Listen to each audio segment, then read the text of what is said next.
It's a piling shaker.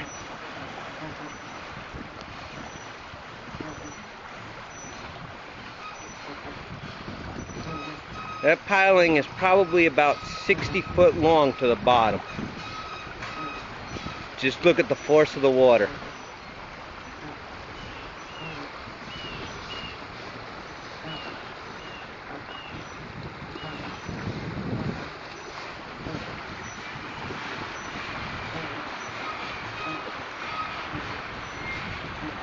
And this whole platform that we're standing on is shaking like crazy.